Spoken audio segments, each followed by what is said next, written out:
Así que te convertiste en presidente hace 11 meses. ¿Podrías describir nuevamente algunas de las acciones que tomaste? Por ejemplo, redujiste a la mitad el número de ministerios, despidos, eliminaste los controles de precios. Será interesante detallar los primeros pasos. ¿Y qué sigue? Si usted me permite, primero le hago una descripción de la situación que recibimos y en función de eso le cuento cada una de las cosas que hicimos. Nosotros cuando llegamos al poder, básicamente nos encontramos con que la inflación en la primera semana de diciembre crecía a un ritmo del 1% diario, lo que significa 3.700% anual. En la primera quincena de diciembre estaba acelerada a 7.500% anual. Cuando usted toma la inflación mayorista del mes de diciembre, fue 54% en el mes, lo cual anualizado implica una inflación del 17.000% anual. Además, Argentina llevaba más de 10 años sin crecer, con una caída del PBI per cápita de cerca de 15%, y la realidad era que cerca de 50% de pobres.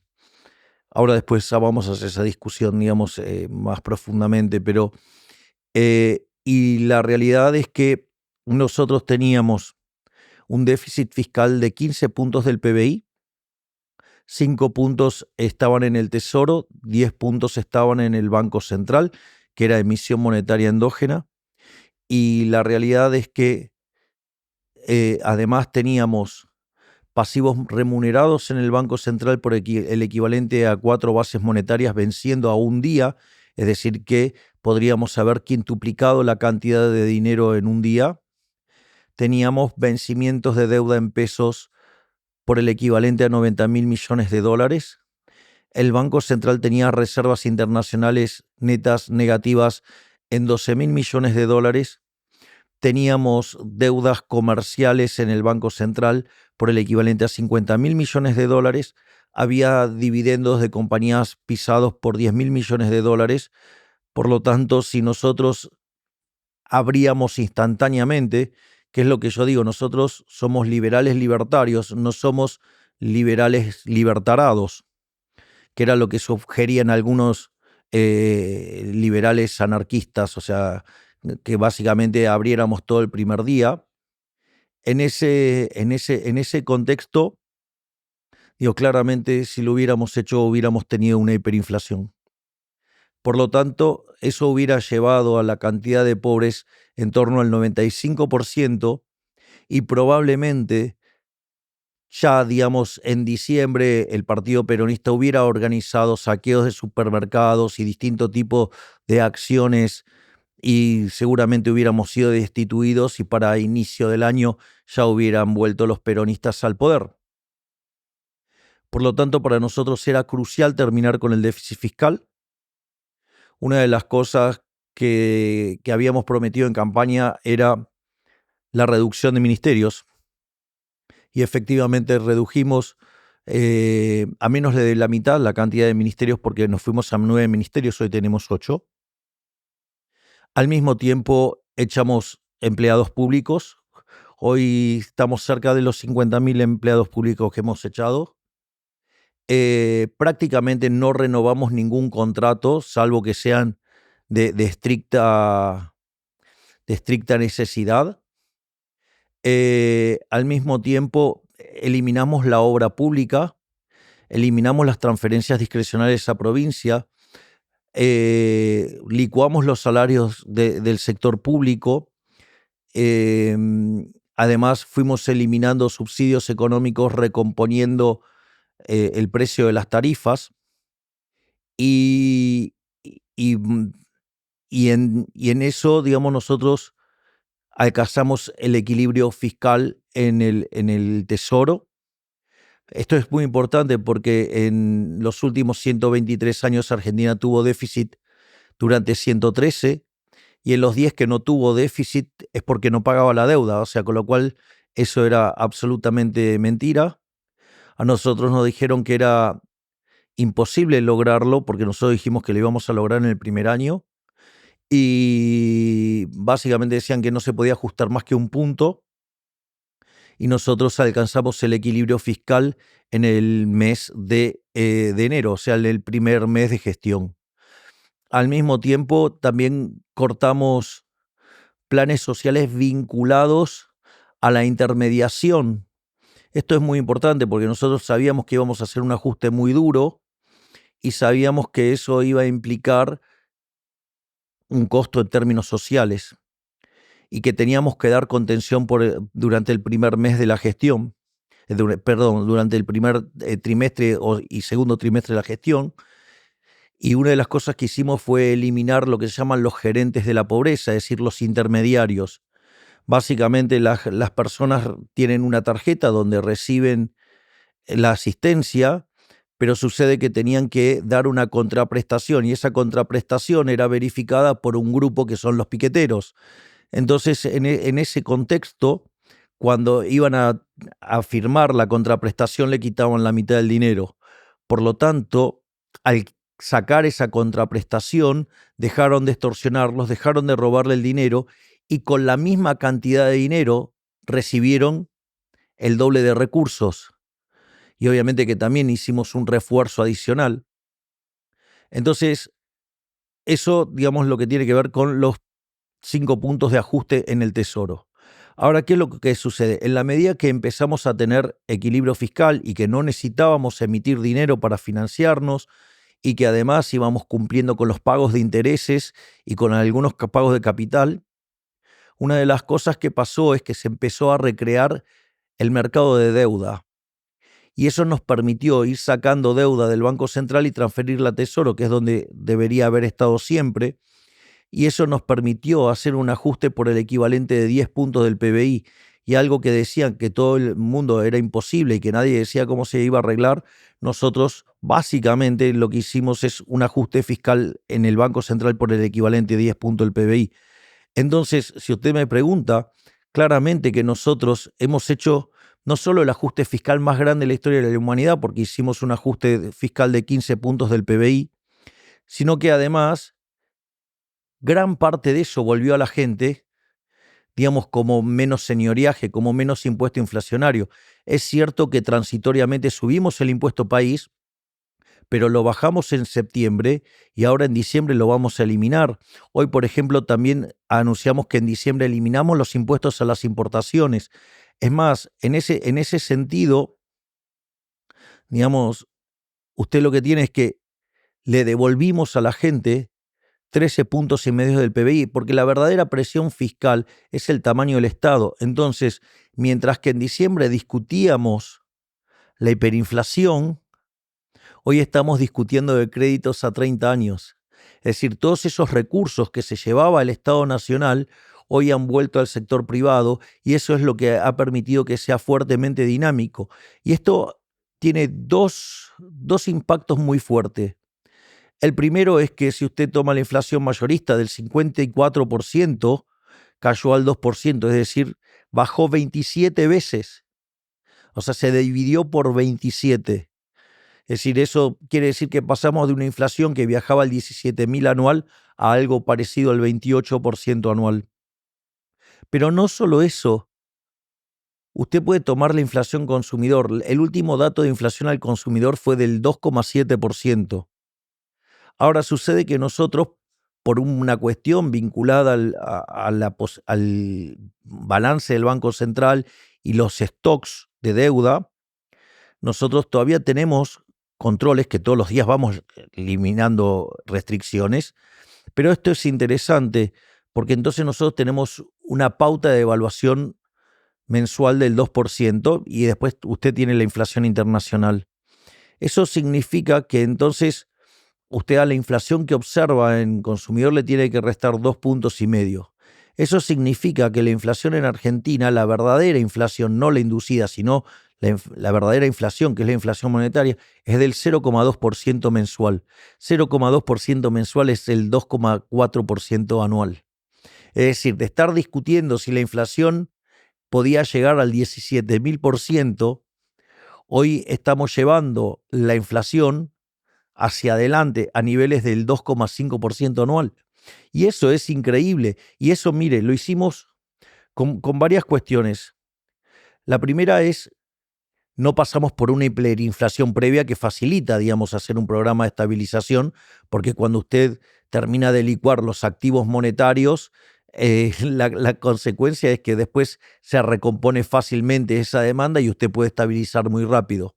No solo eso, sino que además no aplicamos ningún tipo de expropiación. O sea, Argentina, por ejemplo, en la previa de la convertibilidad, que fue el programa más exitoso de la historia argentina, hubo dos hiperinflaciones antes, que estuvo la hiperinflación del Alfonsín con 5.000% y la de Menem con 1.200%, sino que además tuvo un plan Bonex. Es decir, es como si nosotros hubiéramos tomado toda esa deuda del Banco Central y hubiéramos hecho un canje compulsivo de deuda.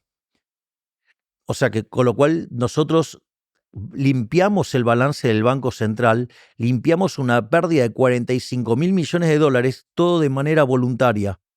Y lo más increíble, lo hicimos en 6 meses nada más.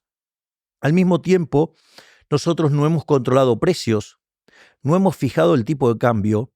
Y esto también hay algo que es muy importante. Todos los programas de estabilización, para mostrar logros muy rápidamente, lo que hacían era, antes de anunciar el plan, hacían una recomposición de tarifas. Y una vez que recomponían tarifas, ahí lanzaban el plan. Nosotros no nos podíamos dar ese lujo, así que lo tuvimos que ir haciendo a lo largo de estos meses. Es decir, las empresas de tener tarifas que cubrían apenas el 10%, hoy cubren el 80%. Por lo tanto, imagínense la recomposición que estamos haciendo. Y en ese sentido también es increíble lo que hicimos, porque si hoy nosotros trabajamos con la inflación, digamos, neta de la pauta cambiaria, estamos en mejores registros que lo que fue la convertibilidad, y el plan de convertibilidad fue el plan más exitoso de la historia argentina. Y de hecho hay un un artículo que se llama Passing the Buck, que es de Gerardo La Paulera, Bossoli e Irigoyen, que demuestra que el primer gobierno de Menem fue el mejor gobierno de la historia.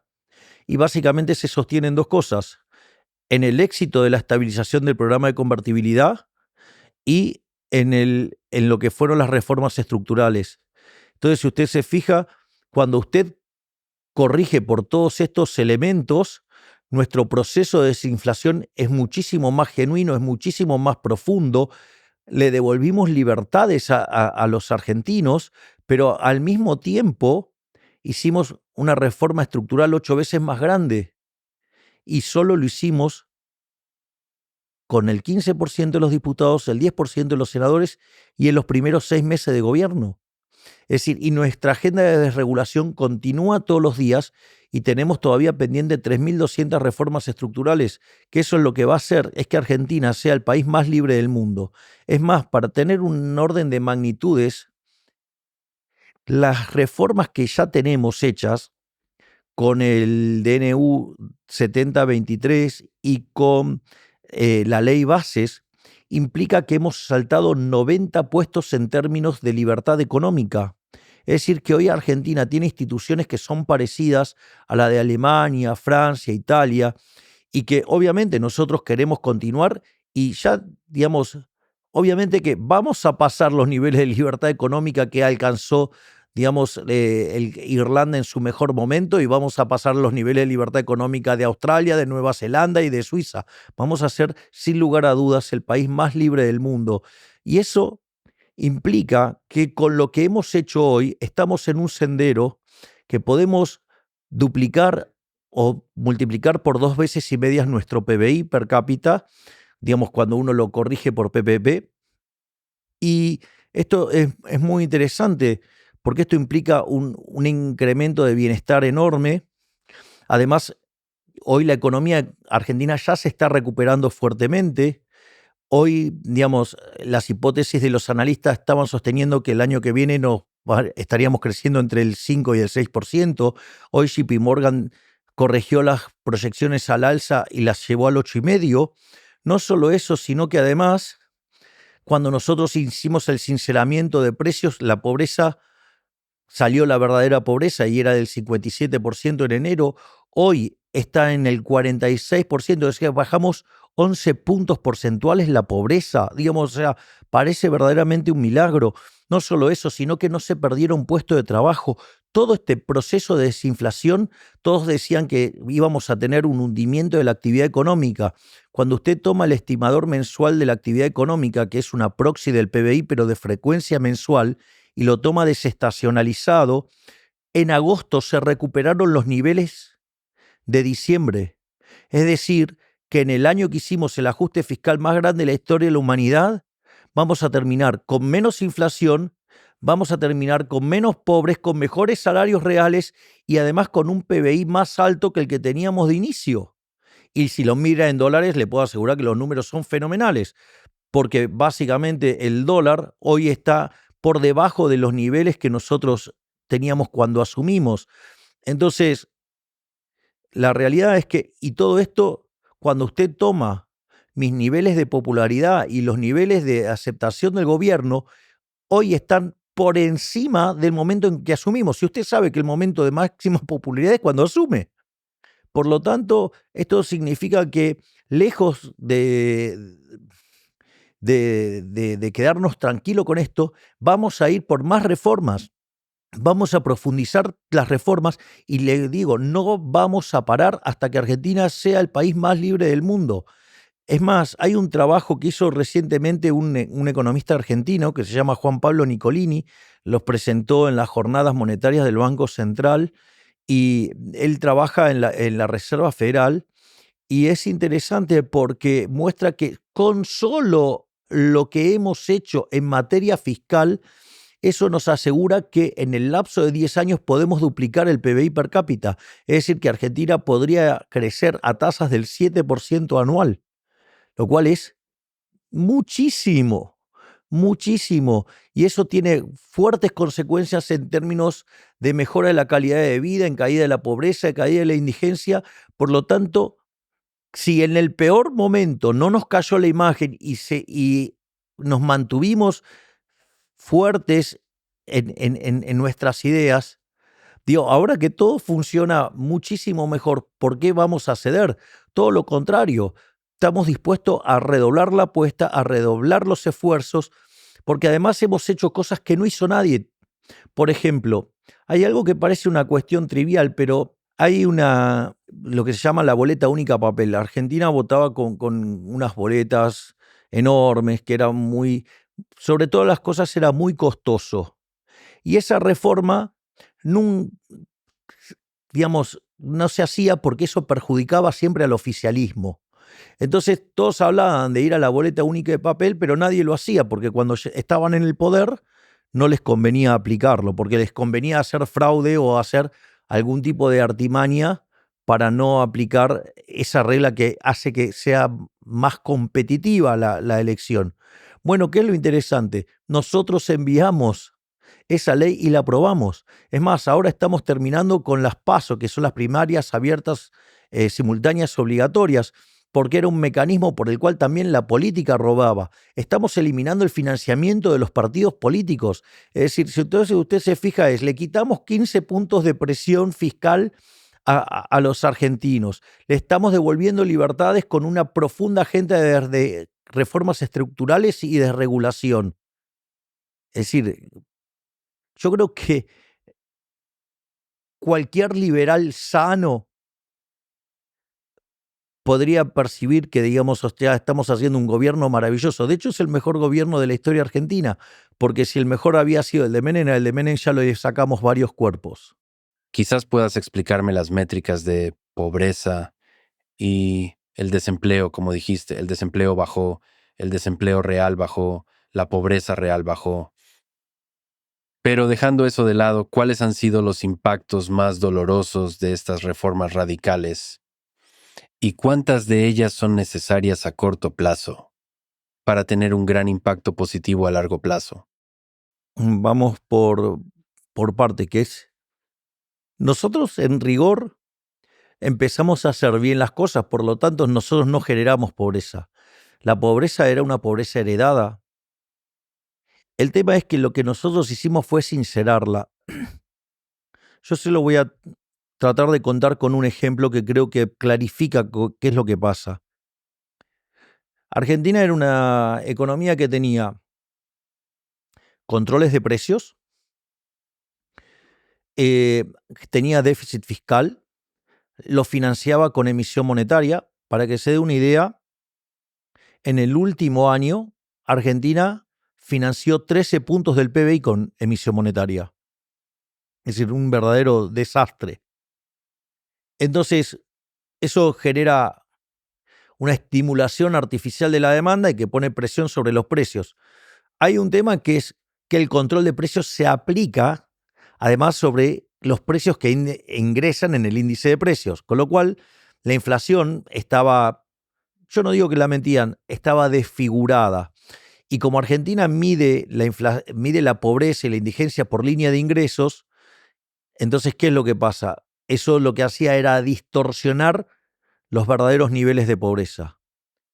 Pero ese no es el único efecto, o sea, con lo cual, digamos, los verdaderos niveles de pobreza eran más altos, bastante más altos que los que mostraba el gobierno anterior, que los mostraba en 41%, y además lo hacía en frecuencia semestral. Entonces, si usted, digamos, tiene una tendencia creciente, en realidad le están dejando una bomba y usted no la ve, porque, digamos, o sea, básicamente el indicador estaba medido con una forma rezagada. Pero no solo eso, sino que además, suponga que a usted le dan, usted está en el medio de una isla, solo, y le dan $1.000.000. ¿Qué puede hacer con eso? No puede hacer nada porque no puede comprar nada. Es lo mismo que entonces a usted le diga que el precio de los anteojos son $10, pero cuando usted lo quiere comprar no hay. Hay una humorada que que cuenta un profesor argentino que se llama Juan Carlos de Pablo, que dice: va un hombre a un bazar y pide un jarrón. Entonces le dice, bueno, quiero ese jarrón, ¿cuánto me cobra? Entonces le dice, $5.000. Ah, ok, $5.000. Pero ¿por qué $5.000? Si enfrente está a 1.000. Entonces le dice, bueno, vaya y cómprelo enfrente a 1.000. Ah, no hay a 1.000. Bueno, entonces acá cuando no haya más también costará 1.000. Es decir, precio a los que hay. Entonces, ¿qué es lo que pasa? Usted cuando estaba frente a esa situación, las góndolas del supermercado estaban vacías. Entonces, ¿de qué le servía tener un precio al cual usted no podía comprar nada? Usted dejaba esos precios, las góndolas estaban vacías, entonces las estadísticas mostraban que usted estaba muchísimo mejor, pero la realidad es que no podía comprar nada, no podía materializarlo. Entonces, si usted dejaba la situación como estaba, la gente se iba a morir de hambre porque no podía comprar nada. Sí, tenían X pesos que podían comprar supuestamente X bienes, pero esos bienes no estaban disponibles. Lo único que usted puede hacer para salvar gente, ¿qué es? Sincerar los precios y que los productos vuelvan a aparecer. Bueno, cuando usted sincera los precios, se sincera el costo de la canasta básica alimentaria y la básica total, es decir, la línea de pobreza, la línea de indigencia y la línea de pobreza respectivamente, y cuando usted hace eso, claramente usted va a tener un salto de la pobreza. Eso llevó la pobreza al 57%. Ahora, Argentina encontró su piso de actividad en el mes de abril. A partir de ese momento, Argentina empezó a inventar una recuperación cíclica. Los salarios reales vienen creciendo todos los meses por encima de la inflación, o sea, creciendo. Por lo tanto, los salarios nominales le está ganando la inflación. De hecho, ya estamos en niveles similares a los que teníamos en noviembre. Lo mismo para las jubilaciones. Es más, también, digamos, usted tiene un rebote de actividad por la recuperación del ciclo de stocks. Por lo tanto, eso también está contribuyendo a que haya más puestos de trabajo y mejor remunerados. De hecho, esto es tan fuerte y tan evidente que los salarios que más están creciendo son los del sector informal. Quiere decir que la pobreza y la indigencia están cayendo mucho más rápido de lo que nos imaginamos. Pero no solo eso, digamos, usted al eliminar la inflación, eso, digamos, usted eliminó el impuesto inflacionario, digamos, pero la verdadera carga, que es el déficit fiscal, que eran 15 puntos del PBI. Ok, nosotros transitoriamente subimos el impuesto país, ahora lo bajamos, pero eso se lo devolvimos a los argentinos, le devolvimos 15 puntos del PBI. No solo eso, sino que además, cuando usted elimina la inflación, elimina la distorsión de precios relativos, por lo tanto la asignación de recursos es mucho mejor.